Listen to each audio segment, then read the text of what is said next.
Hi, I'm Taya Masi, and welcome to this episode of Beyond the Ball.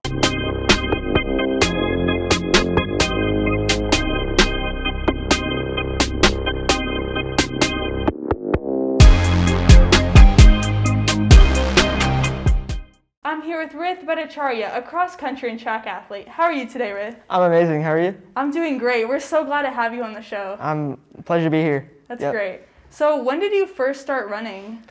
I first started running when, I was 9. I think I started competing competitively when I was 10, but definitely when I was 9, I had running as a sport. I really wanted to just stick to it because I just loved running. It was fun. Yeah. Did you play any other sports? I did when I was it was when I was younger though. So when I was 5, Yes. I did soccer, 5 through 7, and then 7 through 9, I think I did taekwondo. But yeah, in soccer, when I was from that age, they were like, oh yeah, he's really good at just running around. So it was kind of a precursor to what was going to happen. But yeah. So you've stuck with running for a really long time, right? Yeah, 9 years. It's crazy. That was like half my life. It's insane. Yeah, that's crazy. So, can you kind of talk about, because you range from different distances, so in track you range from 400 meter and then even in cross country up to 8 miles. Mm-hmm. So can you kind of talk about the different distances and the training styles? Got you, yeah. So in cross country, we have this system, it's called the PAVA system, and basically we run that. So we have PPMs and intervals, and when it comes to different events, I think me and coach share a mindset that, you want to be versatile in many different events, especially because that helps contribute to the success of a team really well. So in cross country, definitely, that 5K, that 2 mile, and then in practice, we have 4 mile and 8 mile. I really just try to be as consistent across the board with all of those. And then when it comes to track, I do the same training for both cross country and track, but I'm definitely focused more towards the 800 and mile. And then, alongside the 400 and the 2 mile are there. So it's just, for me, the most important thing is just definitely being consistent across the board. 100%. That's really great. So you talked about you being with the cross country runners during practice, so you're not participating with the track runners, right? Yeah. So no, it's more like I'm there with for practice. I'm practicing with the cross country team. The track the cross country period and the track period are a little bit separate, so that's that division there. But when it comes to the track meet, obviously I'm vibing with everybody there. It's a great time for sure on the track. But yeah, definitely got a closer bond with the cross country teammates. But definitely love running, especially with the relays. Love running with the track teammates as well. That's great. So speaking of team chemistry and the bond with your teammates, can you kind of talk about that with cross country? I know it's somewhat individual compared to other sports like basketball and football. Mm-hmm. So can you kind of talk about the team chemistry with cross country? Yeah, right. So cross country, I'd actually say it's very team oriented, especially because the way to win meets, what we focus on is the team qualifying for things. Yes. So we want to qualify for region and then state. And so the way to do that, obviously, or not obviously, but I guess what we learned is you want to score the least amount of points. And so with the team-wise, you want to make sure that each teammate is scoring the least amount of points that they can possibly score, which is basically placing further up ahead. Yes. So having that trust, having that bond between your teammates, it becomes really important, especially because these are the guys that you're gonna that when you get to a high enough level, you really are just running for your teammates, not yourself at that point. And so it just becomes really important to just trust your teammates and have that trust in them and build that bond really close to them. Yeah, that's really good. Speaking of that, do you feel like your teammates motivate you to keep running and keep pushing yourself? Yeah, 100%. Yeah, especially because I got a teammate Colin, teammate Vedant, and my brother Vedant and Evan. No, they're definitely my biggest motivations when it comes to running. Especially because they just push me to be a better runner every single day, better person every single day. And so yeah, they're half the reason why I keep coming back to the track. Even now, even though I've been at this for 9 years, it's just that added support of them. It really just helps me become even better. So, yeah, that's great. So you mentioned that your brother is also in cross country. Yes, yeah. And track. Uh-huh. So can you kind of talk about that? How are things at home and how has that helped you you guys as athletes? Yeah, for sure. No, Vedant, he's amazing. best little brother I could have ever asked for. He's a sophomore. And yeah, he runs very well at that too, I kind of look at him and, he's breaking the records that I set at his age, right? So it's almost like he's a better version, but, no, he's definitely like, at home, we're definitely talking about running all the time, talking about, our passions. And, just really, we have a very, very, very close bond. Just because we do a lot of the same things, Yes. So you guys like hold each other accountable. Oh, yeah. All that My brother is probably a more responsible version of me. So somehow, some way he just is. So, yeah. So I also heard that your father also did track when he was younger. Can you kind of talk about that? Yeah, for sure. No, my father, so when he was at IIT, he did track, he was on the track team there. He did the 4x1, the 400 and the 800, I think occasionally the 1500, but no, he was definitely a big factor when pushing me to run, especially because I kind of wanted to build on that legacy. And, he was always like, you should really try it running. I think you'd really like it. Yes. And I tried it once. I really loved it. And I was like, yeah. And, he's been so supportive over these years. Every meet, he shows up, he's always there. And, I couldn't really have asked for anything better. Yeah, that's really great. So who else inspires you? Who else inspires me? So I say other than Vedant and, I think other than people I mentioned, like the team and Vedant and my dad, I'd say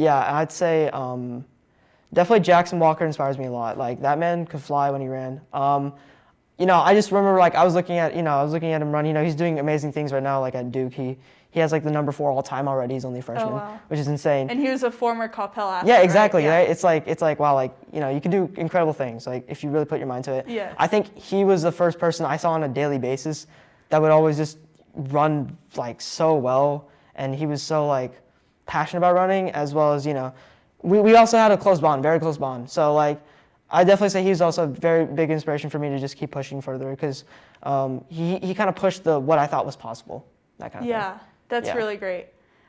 So let's kind of talk about your times and stuff. So what do you feel like your best time is out of all the events? I would say my best, if I was to say or the one that you're most proud of. Right, so if I was to impress somebody, I'd say I run a 420 mile. I would say That's that. Really That'd be my first one. I don't know. I always just like that that timing. Yeah. Yeah, that is really good.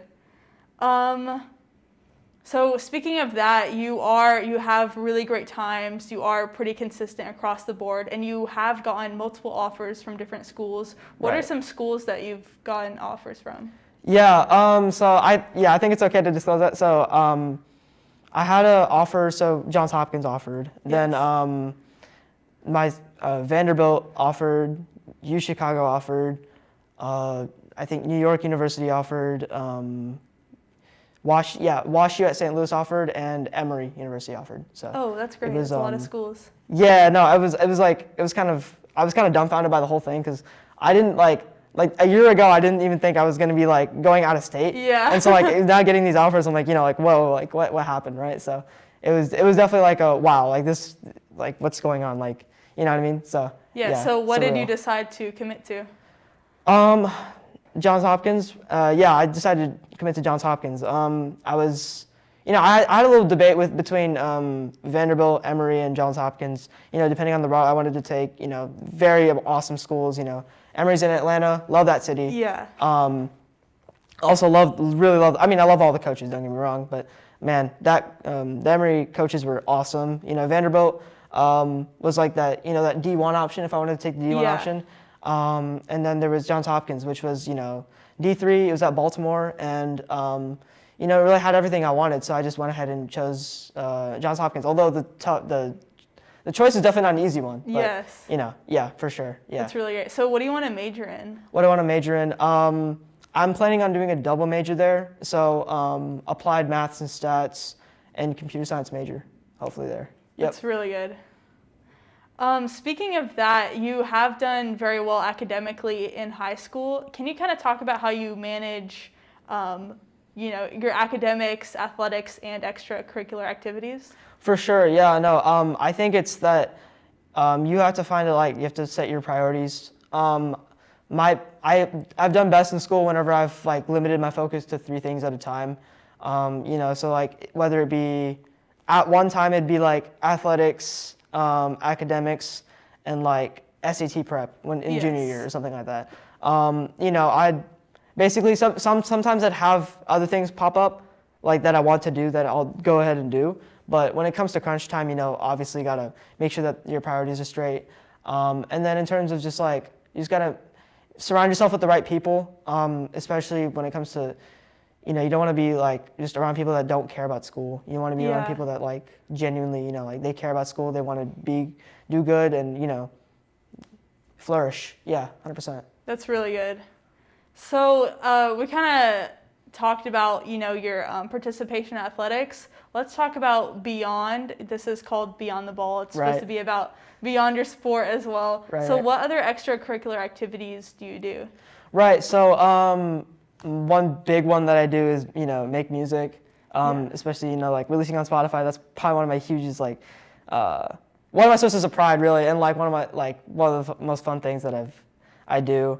And also I do theater outside of school. Great. So yeah.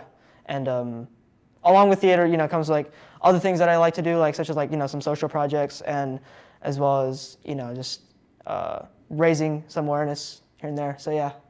That's great. Let's talk about each one of those. So first, let's talk about your music. Do you produce your own songs? Yep. Just talk about that. Yeah. So right, everything that I try to do with my music, I'm very like hands-on with everything, and I don't like when other people have to like work like do some of the work for me. So I'll tend to, produce, record, mix. And master my music and go ahead and just make the artwork for it as well and distribute it and promote it. Do all that on my own, that kind of thing. So yeah, that's my career. Yeah, I started. So I started when I was 13. My dad got me like this. We call it a digital audio workspace. Yes. Got that as a gift, and he basically. It's like, yeah, go work with this. And then for like an iExplore project or whatever, I decided to just like make a beat for it. So I did that. It was trash, but like it was a start, right? Yes. So had that happen. Then like over the summer, all I would do cause I wasn't allowed to get games like that. Yeah. So I would just keep making beats, and I have so many bad beats, but like it helped me get better. And then I'd say when I was like 14, I made like it was really stupid, but I made like a diss track song, so technically it was like my first song.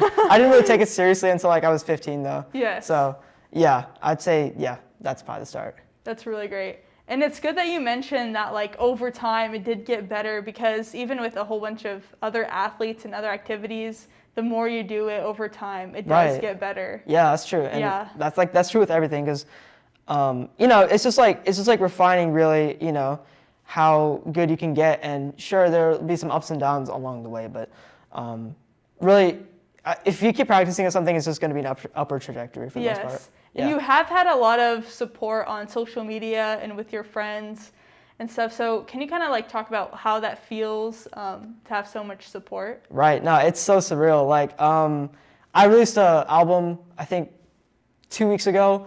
Actually on the dot 2 weeks ago. So and like seeing the support on social media was so surreal to me. Like I finally did this. It took a lot of work, and finally released something, and people just were like really supporting me on social media. Talking about it. It was awesome. Like I would go on the Spotify and see that people were just playing my music and like on my friend's thing, and I was like, holy, like this is really happening. Yes. So definitely it was like, I wouldn't say overwhelming, but it was like it made me a little emotional, like just like happy wise. Yeah. That's great. And it's good. You mentioned that like once you release something, you feel really proud of it and stuff. That's really good, because you did spend so much time and effort into each part of that production process. Yeah, because I remember with this one took me since. So what's the name of the album? XV2. Oh, nice. XVII. That's like the how you title it. Yeah. But yeah, it's basically it took me 15 months to make 14 songs, and it was from November like 2019 to February 2021. So it's been a long ride, but we're here. Yeah, right? that's So, great. yeah. I've also noticed on your Spotify that you have a lot of songs. So how long does it usually take you to make a song? Right. Okay. So for song making, really depends. Some songs like it takes me quite a bit of time to find some lyrics, or not find some lyrics, but make some lyrics that resonate with me more. Like some songs that you're more like in tune with yourself. Some songs you're like more hype and all that. So it really depends. So like production, when it comes to beat making, it takes me about two hours per beat. Then I'd say making lyrics, writing out lyrics. Yeah. So I do it over a long period of time, but like I'd Yes. say like if you had to crunch the time together, maybe like 3 hours. Then recording takes me about 1 to 2 hours, sometimes 3. Yeah. Then mixing takes me about like an hour, and then finally, doing the artwork and everything takes me about 2 hours. So I say if I wanted to release a single, it'd take me a total of like 9 hours of work. So So is music like other types of art where when you're in the flow, everything just comes so easily? I would say yeah. Like the thing is with me with music is I try to capitalize on like my ideas rather quickly. Yes. And yeah, when you're in the zone, it really does help. I don't like making music when I'm out of it or when I'm not confident, because it leaks out in the music. Like Yes. you can tell when someone's not confident when they're writing or singing or rapping anything. You can just tell. So I definitely make it when I'm like I'm really like feeling myself. Yes. So yeah. So you mentioned that you also did theater. Can you talk about your involvement there? Right, yeah. So I've been involved with this organization. It's called DFW Play, founded by my dad, and basically, it's a Bengali theater organization for the most part.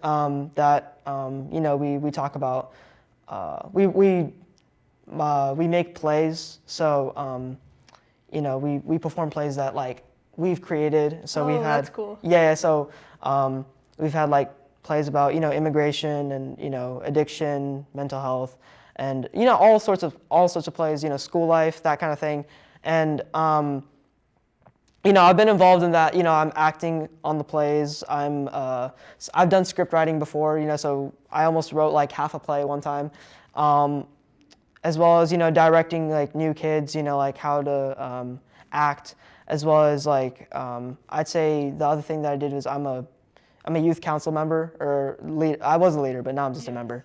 Gotta rotate the roles, right? Yeah. So yeah, no. But that's always nice. And then we set up some projects, some social projects within that sphere, because we became a nonprofit recently. So it was really dope to see that that vision come true for all of us, because I've just been with it since the beginning, right? So it was really dope seeing that, and yeah, I mean I've just been heavily involved in it from the start. Yeah.